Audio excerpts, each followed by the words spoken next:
Welcome to the deep dive.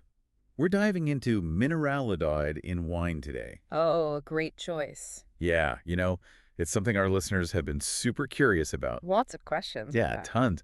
They've actually sent in a really interesting mix of stuff, um, articles, Mm. tasting notes, even some scientific research. Wow, they went all out. Yeah, and it seems like everyone's kind of buzzing about these mineral-driven wines these days. It's definitely a hot topic. For sure. So maybe we should just start with the basics. What is mineralidad in wine? Well, that's not a simple answer. There's no, official scientific definition. Right. It really comes down to what you experience when you taste the wine. Okay, so when someone says a wine is mineral, are they talking about like a specific flavor? Think of it more as a range of sensations. You might get descriptors like wet stone or chalk or graphite, Oh, maybe even a kind of saline quality that reminds you of the ocean. I've even seen some tasting notes that mention petrol in some Rieslings. Yeah, that's a classic example. It shows how subjective it can be. Right. What one person might call petrol, another might describe as something totally different. That makes sense. I guess we all kind of have our own unique way of interpreting those subtle nuances. Exactly. But even if there's not like one single definition, it seems like mineralidade is something that's like highly sought after in the wine world. It is, absolutely. Yeah. It's often seen as a sign of complexity and a real connection to where the grapes are grown. Hmm. That connection to the land brings us to another question. Mm-hmm. Does the soil actually impart those mineral flavors to the wine? Okay, so this is where we need to separate fact from fiction. Okay. While vines definitely absorb minerals from the soil, it's not a straightforward transfer of flavor. Okay. Actually, one of the scientific articles you sent in really highlighted this. Okay. And it even mentions specific examples like potassium, Right. magnesium, calcium, things that the vine takes up, but don't directly translate to a taste. So it's not like you're literally tasting a chunk of limestone when you sip a Chablis. Exactly. It's more about how the soil influences the vine's growth and development. Okay. The mineral composition, the drainage, the organic matter, all that plays a role in how the grape's aromas develop. So it's more like the soil sets the stage for the vine to do its thing. Exactly. Different soil types, limestone, granite, slate, Mm. they create different conditions that impact the wine's characteristics. Okay, that makes sense. Right. So the soil isn't directly giving the wine a mineral flavor, but it's creating an environment where those flavors can develop. Now, what about the winemaking process itself? Can a winemaker actually enhance or even diminish those mineral qualities? Oh, for sure. Winemaking choices play a big role. Okay. One of the most important is fermentation. Using native yeasts, Okay. the ones found naturally on the grapes, can lead to more complex flavors that really reflect the vineyard. That's like letting the vineyard speak for itself through its own little helpers. Exactly. And temperature control during fermentation can also make a difference.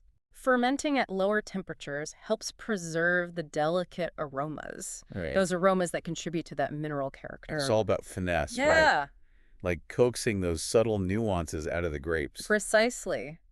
What else? Let's see. Well, you mentioned oak aging earlier. Ah, yes. How does that fit into all of this? Well, oak can add its own flavors. Right. Vanilla, spice, toast. Mm-hmm. Sometimes those complement mineralidad, but sometimes they can mask it. Okay. Aging in stainless steel, on the other hand, that preserves freshness and lets those mineral notes shine through. So it really seems like the winemaker has a lot of control over how those mineral qualities are expressed. They do. It's a delicate balance. I'm dying to know, what are some specific regions that are known for producing these mineral wines? Okay, let's start with the Loire Valley in France. Okay. Specifically Sancerre. Okay. The Sauvignon Blancs from there are known for their flinty character, which a lot of people say is because of the silex soils there. I've always loved Sancerre. It's fantastic. So it's not that the wine actually tastes like flint, No. but the soil conditions somehow lead to that aroma. Yes, exactly.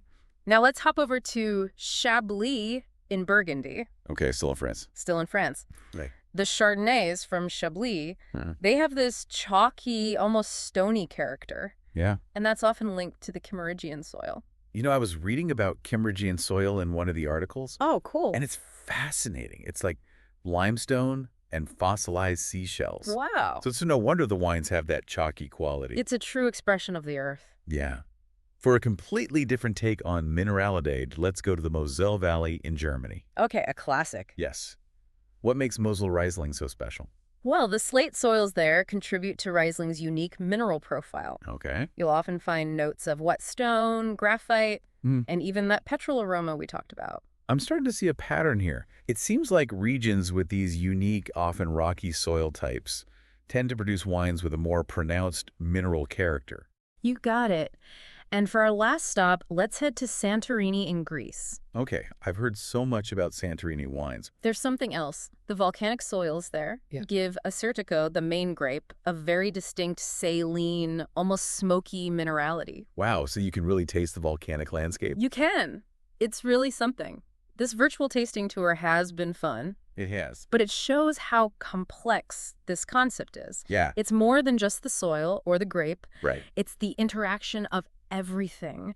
The earth, the climate, the winemaking. It all comes together. It does to create something special in the glass. This has been incredibly insightful. I feel like I've learned so much about Mineralidad, but I have a feeling we've only just scratched the surface. We have. There's so much more to explore. What's coming up in part 2? In part 2, we're going to get into the nitty-gritty of the science behind Mineralidad. Okay. We'll see if there are actually measurable mineral compounds in the wine that contribute to what we taste.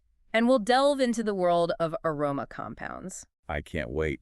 Make sure to join us for part 2, It'll be a good one. where we continue to explore the mystery of Mineralidad in the world of wine. I'm looking forward to it. Welcome back to our deep dive on Mineralidad, Part 2. part 2. In part 1, we really explored that sensory experience Yeah. and how it connects to where the wine is grown.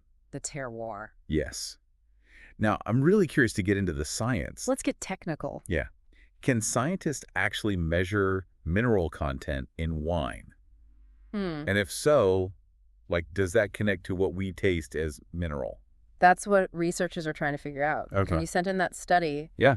that analyzed wines from different regions, it's pretty dense, but the findings are interesting. Well, break it down for me. I'm Okay. ready to get geeky about it. Okay, so the study showed that wines do contain minerals, Okay. but the amounts are tiny, often too small for us to taste.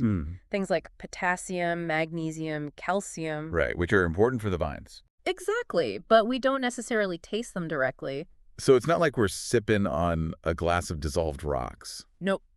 What's more interesting is how those minerals in the soil can affect the aroma compounds in the grapes. Okay. One of the papers you sent Yeah. talked about sulfur compounds Right. and how they might create those flinty or stony smells. I remember reading about thiols. Yes. Those sulfur compounds that Yeah. can give you gunflint or struck match aromas. Especially in Sauvignon Blanc, Yeah. thiols are a great example Okay. of how specific compounds can create those mineral aromas. And those are affected by all sorts of things. Right. The soil, the climate, the yeast used. This is getting complex, It is. but it's fascinating, right? Oh, absolutely. It's like scientists are piecing together a puzzle, Yeah. Mineralidad is a puzzle. and we're still figuring it out. We are when we're talking about science.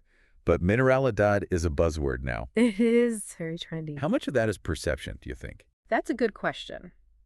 The term itself is pretty new.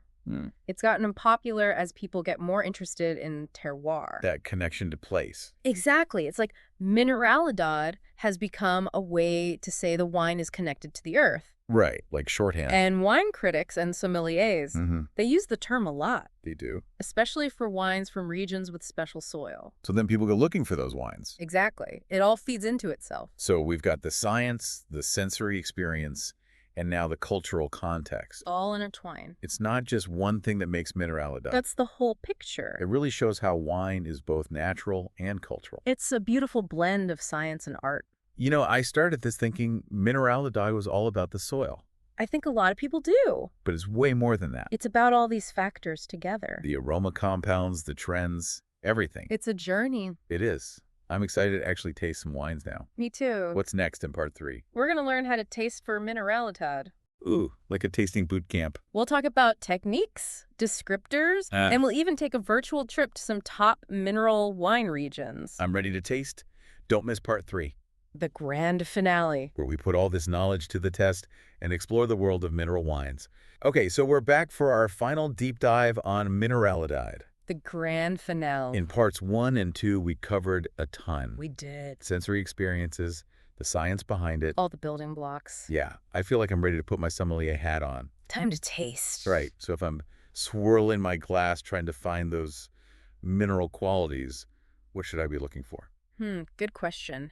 It's a little like detective work. Okay. Remember, Minerality isn't one specific flavor. Right. It's more like a whole family of sensations. Okay. So instead of just thinking about fruit or oak, Mm-hmm. try to focus on those more earthy, rocky, sometimes even salty notes. Okay, so wet stone chalk, maybe even a little metallic. Exactly. You mentioned texture earlier. Yeah, That's yeah. important too. How so? Think about it this way. Okay. Licking a smooth pebble versus running your tongue across slate. Hmm. Totally different feeling, right? Yeah. Those tactile sensations can really make you feel the mineralidad in a wine. So a wine that feels chalky or steely, almost electric on my palate. That's a good sign. Those are clues.